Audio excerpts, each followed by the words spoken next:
Welcome to Surya info. हम आपको बताने जा रहे हैं कि आप हमारे बिलिंग सॉफ्टवेयर में किस तरह इनवॉइसिंग और स्टॉक को मैनेज कर सकते हैं। स्टेप बाय स्टेप यहाँ से चलेंगे। ये हमारा पैनल होगा, फ्रंट पैनल। यहाँ से आप इजीली मैनेज कर सकते हैं हमारे सिस्टम को। सबसे पहले आपको ये स्टेप्स फॉलो करने होंगे ताकि आपकी इन्वॉइसिंग स्मूथ रूप से चल सके। ऐड प्रोडक्ट्स में जाते हैं। सबसे पहले क्या प्रोडक्ट्स को ऐड करना है। देखिए यहाँ पे क्या होगा कि ये जो पोर्शन है यहाँ पे प्रोडक्ट्स को आपने ऐड करना है। जैसे यहाँ प्रोडक्ट नेम है, यहाँ पे करेंगे, फिर आप प्रोडक्ट का नाम लिखेंगे, उसका HSN कोड लिखेंगे, कैटेगरी लिखेंगे। कैटेगरी आप सेलेक्ट डाउन, यहाँ पे कैटेगरी आप डाल सकते हैं अगर आपने नई कैटेगरी ऐड करनी। अगर फिर यहाँ पे ऑटोमेटिकली फिल आउट हो जाएगी। पीस उसका यूनिट क्या है, जैसे यहाँ शॉप का है यूनिट डाला, पीस 25 कॉस्ट डालती है। यहाँ पे आप इस तरह ऐड कर सकते हैं आप इस सिस्टम में। तो ये प्रोडक्ट ऐड कर, जैसे हमने यहाँ पे 1 2 3 4 5 प्रोडक्ट ऐड कर दिए हैं। तो आपको प्रोडक्ट इस तरह ऐड करने हैं 1 बाय 1 करके। आपके जितने भी प्रोडक्ट होंगे इस लिस्ट में वो लंबा होता चला जाएगा, जितने भी आपके प्रोडक्ट्स होंगे। प्रोडक्ट्स के प्राइस और स्लैब GST का जो रेट है वो आपने सेलेक्ट करना है। जो ये देखिए यहाँ पे 28 है, 5 है, 12 है, 18, जो भी आपका एग्जैक्टली GST स्लैब होगा वो आपने इसमें फिलअप करना है। वापसी आइए, आपने प्रोडक्ट ऐड कर ली और आपने सप्लायर ऐड करना है। सप्लायर ऐड करना क्यों जरूरी है, क्योंकि अगर आप सेल्स डालोगे तो परचेजिंग डालोगे, परचेजिंग में आपका सप्लायर का नाम जरूरी है कि आपने किस सप्लायर से परचेज किया है ताकि आपके रिकॉर्ड में रह सके। तो ये बहुत ही इजी है। तो इसलिए आप यहाँ पे देखिए सप्लायर का नाम डाल देंगे, सिटी डालेंगे, स्टेट डालेंगे, फोन नंबर डालेंगे, GSTI नंबर डालेंगे और ईमेल आईडी डालेंगे। ये यहाँ पे कर सकते हैं। इसलिए हमने कुछ सप्लायर ऐसे डाले एग्जांपल के लिए। तो इस तरह आप ऐड कर सकते हैं यहाँ पे इस लाइन में। फिर नीचे जितनी भी आपके सप्लाई में, फिर आप सेव कर सकते हैं। सप्लाई डाल दी आपने, उसके बाद आप परचेज डालना। परचेज मीन्स कि आपने जो प्रोडक्ट्स सप्लायर से लिए हैं उनकी डिटेल में, जैसे प्रोडक्ट्स नेम हमने प्रोडक्ट्स डाले थे 5 उनके सप्लायर। मान लीजिए हमने ये 7 सप्लायर से लिया, ये माल, ये 8 से लिया, ये 9 से लिया, ये 12 से लिया। इस तरह आप ऐड कर सकते हैं इनको जहाँ से आपने जो जो सामान लिया है। यहाँ पे डेट वाइज आप सब डालेंगे इसको ताकि आपके लिए इजी रहेगा। उनका इनवॉइस नंबर भी आप डाल सकते हैं जो सप्लायर ने आपको दिया, वो भी आप 1 बाय 1 करके यहाँ से एंट्री कर सकते हैं। क्वांटिटी कितनी है आपने उसके प्रोडक्ट की क्वांटिटी ली, क्या आपको रेट लगाया उन्होंने आपको, बस यहाँ तक आपने भरना। बाकी ये जो इधर वाला पोर्शन है वो सिस्टम ऑटोमेटिकली फिलअप करेगा, यहाँ आपको जाने की जरूरत नहीं है। यहाँ फिर टोटल दिखा भी देगा ऊपर कि आपने टोटल परचेजिंग कितनी कर ली। जैसे यहाँ दिखा है तो 14,25,000 की परचेजिंग होगी, जिसमें कि टैक्स 1,72,800 है। तो ये भी आप चेक कर सकते हैं। जैसे जैसे एंट्री होती रहेगी वो यहाँ पे फिगर्स चेंज होते रहेंगे, तो इजी रहेगा अंडरस्टैंड करने के लिए आपके लिए। अब होम पे वापस चले जाइए। अब आपको कस्टमर ऐड करने हैं। जब आप इन्वॉइसिंग करेंगे तो कस्टमर अगर पहले से फिलअप है तो आपको इजी रहेगा इन्वॉइसिंग करना। अगर आपका B2B है तो आपको उनका GSTI नंबर है वो भी डालना जरूरी होता है कस्टमर का। यहाँ पे देखिए कस्टमर का नाम दिए हुए, जैसे यहाँ पे हम लिस्ट बनाई है, कुछ एड्रेस डाले हुए, city, state and phone number, इनके GSTI नंबर या कस्टमर ID, ये ऑटोमेटिकली डाले हुए हैं। यहाँ पे आप चेंज भी कर सकते हैं बट विथ केयरफुल। यहाँ पे ऐड करने के बाद जब आप कस्टमर ऐड कर लोगे तो ये बहुत ही इंपॉर्टेंट होगा इनवॉइसिंग में, क्योंकि ऑटोमेटिक फिलअप करेगा। लेकिन अगर आप B2C कर रहे हैं, आपके कस्टमर डालने की जरूरत नहीं, तो आप KSL के नाम से एक कस्टमर बना लीजिए वो अपने जो स्टेट है वो फिक्स रख लीजिए। जैसे आप चंडीगढ़ में हैं तो चंडीगढ़ का स्टेट हमने फिक्स कर दिया है कैसल के लिए, तो ये कैसल के लिए कोई ज़्यादा एड्रेस की ज़रूरत नहीं होती है, फिर सिंपली वो इन्वॉइसिंग करेगा। होम पे ही अब हम हमारा जो फोर्थ स्टेप वो कंप्लीट हो गया। फिफ्थ स्टेप में क्रिएट इनवॉइस। अब यहाँ पे इनवॉइस में अब आप आ गए, ये आपका इनवॉइस होगा। यहाँ पे आपका कंपनी रजिस्ट्रेशन नंबर डाल सकते हैं, कंपनी का नाम, एड्रेस, GSTN जो कंपनी का होगा। अब यहाँ स्टार्ट कर दीजिए। कस्टमर डाल, जैसे हमने कस्टमर डाल दिया, उनका एड्रेस, फोन नंबर और स्टेट और GSTN ऑटोमेटिकली इसमें डाल दिया है। लेकिन अगर आपका B2C है और आपको जरूरत नहीं है तो कैसल डाल दीजिए। कैसल डालेंगे तो ओनली स्टेट दिखाई देगा, बाकी भरने की जरूरत नहीं है। तो जो भी आपका होगा वो डिपेंड करेगा आपके ऊपर। अब यहाँ पे आइए, यहाँ पे पेमेंट टाइप है, ड्यू डेट भी आप दे सकते हैं। पेमेंट टाइप में यहाँ पे cash, bank card, cheque, TD और क्रेडिट, ये सारी मेथड्स अपना। अगर आप क्रेडिट ऑप्शन दे रहे हैं तो ये क्रेडिट जो भी अमाउंट होगा बिल का वो क्रेडिट अकाउंट में भी चला जाएगा, जिसको हम रिसीवेबल बोलते हैं, रिसीवेबल में चला जाएगा ऑटोमेटिकली। अदरवाइज आप यहाँ कैश भी दे सकते हैं। सेल नंबर 1, प्रोडक्ट, देखिए ऑटोमेटिकली इसने सब कुछ उठा लिया है। सब क्वांटिटी भरनी है, मान लीजिए हमने 10 क्वांटिटी सेल करनी है, भर दी। और देखिए इसने टोटल अपने आप काउंट कर लिया है। देखिए यहाँ पे CGST 14% और SGST 14% दे दिया है। ध्यान रहे अगर आपकी सप्लाई स्टेट से बाहर है तो आपको यहाँ यस करना है। और यहाँ देखिए यहाँ चेंज हो गया है, IGST की तरफ चला गया है और IGST 70 रुपीज़ हो गया है। अगर आप नो करते हैं तो ये CGST और SGST में डिवाइड हो जाता है। तो इस तरह ये 320 का टोटल हो गया। अब आपके पास यहाँ ऑप्शन है कि आप इसको सेल्स में कैसे ले जाएंगे। सेल्स में ले जाने के लिए सेव एंड क्लियर करना होगा, क्लियर इनवॉइस।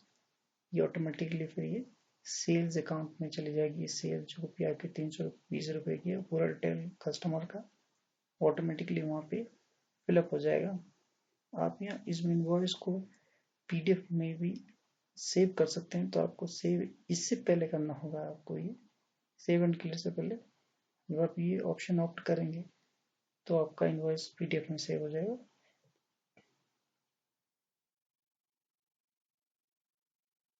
उसके बाद आप सेव एंड क्लियर कर सकते हैं।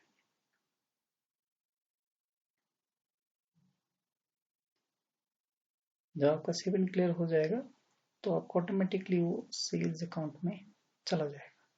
अब देखिए हमारे पास होम पे आइए, मैं दिखा रहा हूँ सेल्स अकाउंट।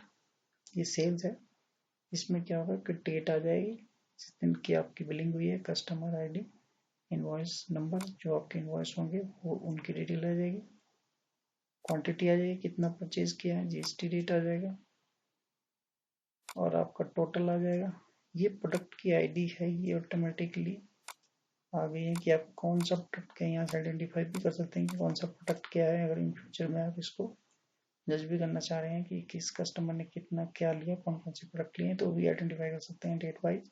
GST नंबर आ गया, प्लेस ऑफ सप्लाई आ गया, total, invoice total, payment type and HSN और परचेज कॉस्ट।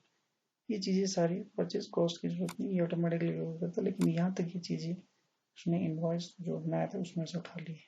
ये ऑटोमेटिकली उठाएगा, ये बनता जाएगा आगे। जितनी भी आपकी इनवॉइसिंग है वो इसमें ऐड होती रहेगी। अब आगे क्या करना है आपको, यहाँ पे देखिए सेल्स को, देखिए सेल्स में आपकी टोटल सेल कितनी, 7,30,915 की, जिसमें कि टोटल जो GST है वो 43,065 है।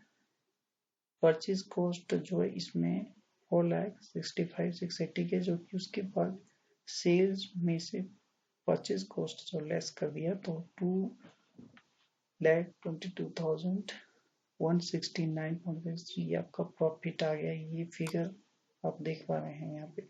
ये रेगुलरली चेंज होते रहेंगे जैसे जैसे आपकी सेल यहाँ पे ढलती जाएगी, इंक्रीज होती जाएगी, ऑटोमेटिकली प्रोसेस होता रहेगा। अब इसके बाद आप होम पे जाइए। अब यहाँ पे इन्वेंट्री स्टेटस चेक कर सकते हैं। ये इन्वेंट्री पैनल होगा।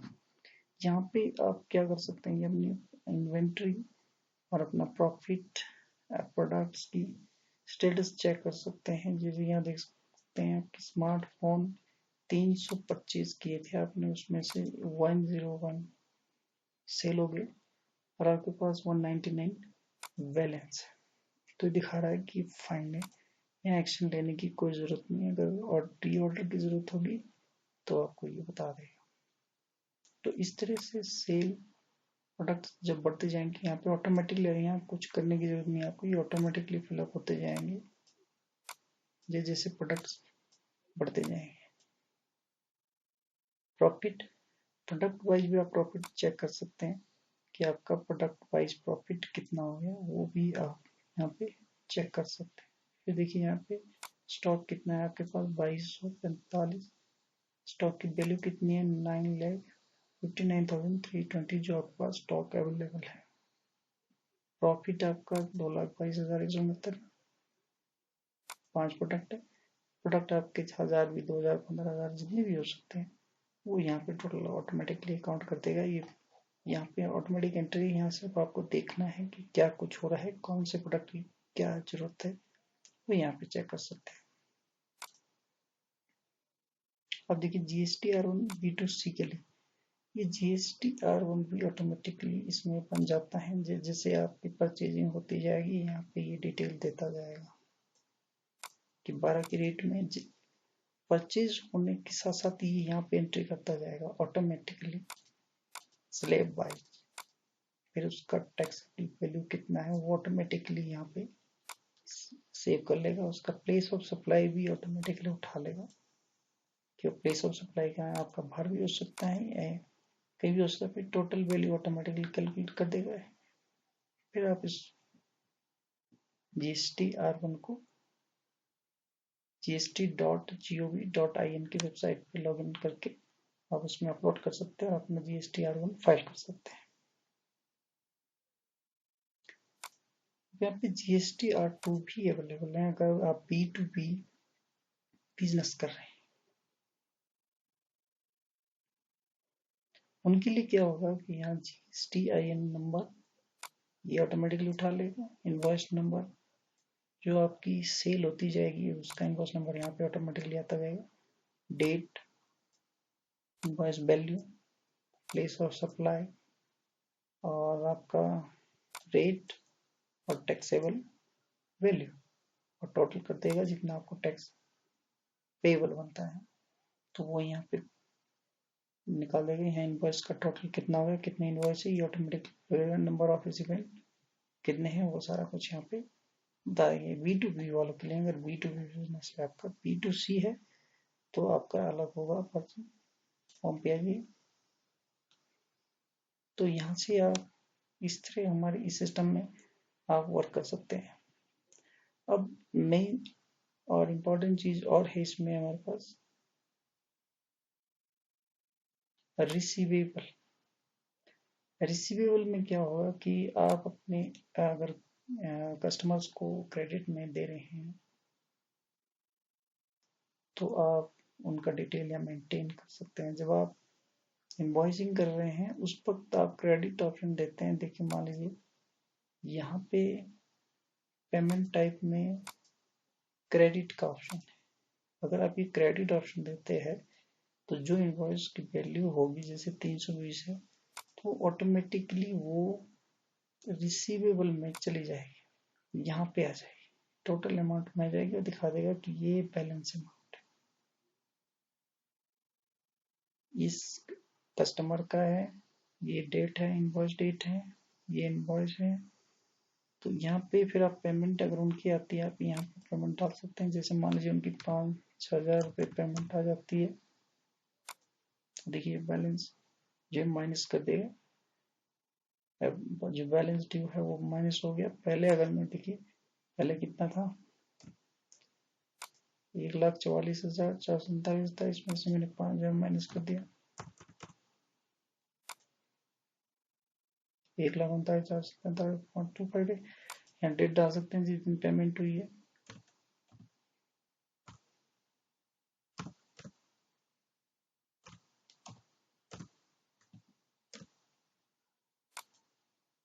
सिंपल है, ताकि आपको इजी रहे अंडरस्टैंड करने में कि आपको पेमेंट कब आई। यहाँ पे बहुत सारी पेमेंट है, आप ऐड कर सकते हैं जितनी आपकी पेमेंट है। हमने 5 पेमेंट इसमें ऑप्शन दिया है, अब इसको चाहे तो बढ़ा सकते हैं या फिर नहीं बढ़ता। पेबल भी अकाउंट है, अगर आप अपने सप्लायर से भी क्रेडिट लेते हैं तो यहाँ पे आप सप्लायर का डेट, जिस दिन आप इनवॉइस बनाए, सप्लायर का नाम ड्रॉप डाउन से चुन सकते हैं, टोटल अमाउंट जितना अमाउंट का आपने परचेजिंग की है, और ड्यू डेट और बैलेंस कितना है, पेमेंट आप कर रहे हैं तो डे बाई डे। यहाँ भी सेम रिसीवेबल पेबल सेम है, लेकिन ओनली डिफरेंस ये है कि ये सप्लायर के लिए है अकाउंट पेबल, और रिसीवेबल फॉर अकाउंट जो आपके कस्टमर्स है उनके लिए अवेलेबल है। तो ये चीज़ें आप हमारे इस सॉफ्टवेयर के अंदर, ये हमारी ऑल फंक्शनिंग है जो इस एक्सेल बेस सिस्टम के अंदर है। और देखिए इस सिस्टम के लिए आपको एक्सेल 2010 या उससे ऊपर का वर्जन होना जरूरी है आपके सिस्टम में। आपके सिस्टम की कॉन्फ़िगरेशन अच्छी होनी चाहिए ताकि आपका सिस्टम स्लो ना हो। और इस सॉफ्टवेयर को परचेज करने के लिए आप हमारे जीदे के नंबर पे कॉल और ईमेल कर सकते हैं, या अमेजन की वेबसाइट से भी परचेज कर सकते हैं। कॉस्ट इसकी 4,999 है, और अलग अलग वर्जन है हमारे पास इसमें, आप ऑप्ट कर सकते हैं। ये हमारा कंप्लीट पैकेज है। ये डेमो आपके लिए रेडी किया है, आप किस तरह इसमें इजीली मैनेज कर सकते हैं। सबसे मेन फीचर इस सॉफ्टवेयर का कि बहुत ही इजी है। बाकी जो सॉफ्टवेयर अवेलेबल है मार्केट में, काफ़ी थोड़े समझने में काफ़ी दिक्कत हो सकती है, लेकिन ये बहुत ही इजी है, कोई भी इसको इजीली चला सकता है। तो आप इस सॉफ्टवेयर को परचेज कर सकते हैं। Thank you.